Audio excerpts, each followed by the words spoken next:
My next one is someone I don't think is probably only known because you were like, who is that?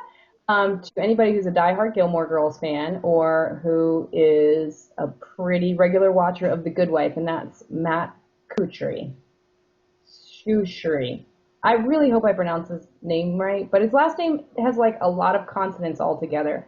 But he played Logan on Gilmore Girls. He was Rory's last very serious boyfriend that at the end they were like, with the will they, won't they? He asked her to marry her. Okay, so, and he plays a lawyer on The Good Wife. The end.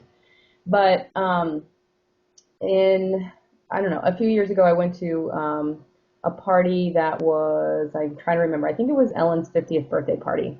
I actually was working the party.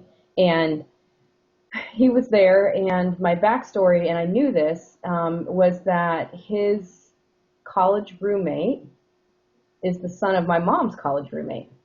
Did I explain that in a way that actually made sense? Because I was like, how is this not going to sound? Yeah, my mom's best friend from college, her son, was very close friends with Matt. And I knew this story because it was always like, oh, Christian's, I think it was Christian, I don't know, the woman has three boys. His roommate is trying to be an actor in LA, whatever, and then all of a sudden he was on Gilmore Girls. So I stopped him at the party and I proceeded to start trying to tell the story. And immediately, like memory recall, he loves the family. He's super sweet. He was like, we got to call him right now. So he pulls out his cell phone, proceeds to start calling the family friend and being like, I'm standing on the lot with Ashley. I just met her. She knows your mom.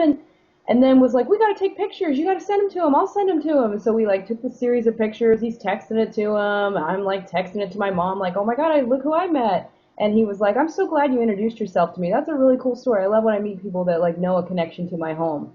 And so now I just feel like I support him every time I see him on something because he was as cool and as down to earth as you would hope some of these people would be when they find a little bit of stardom.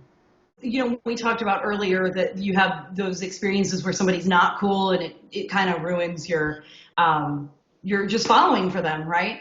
And I feel the same way about some of the people that I've crossed paths with before, where I see them and maybe I run into them again later, like the Matt Lauria story, or Angelique Cabral, who's actually on Life in Pieces right now. Mm-hmm. She was on a show on Fox, and I would see her at some events, but then I'd run into her like out, and she was always super friendly and said, hey, and would tweet me, and like it makes you like want success for those people, right? Because you're like, Yeah, oh, they're so down to earth and like cool, and that's really the greatest experience I think about the ATX Television Festival, because most of the people that go to that festival are there to like enjoy, and I mean the celebrities, not the guests, not the patrons.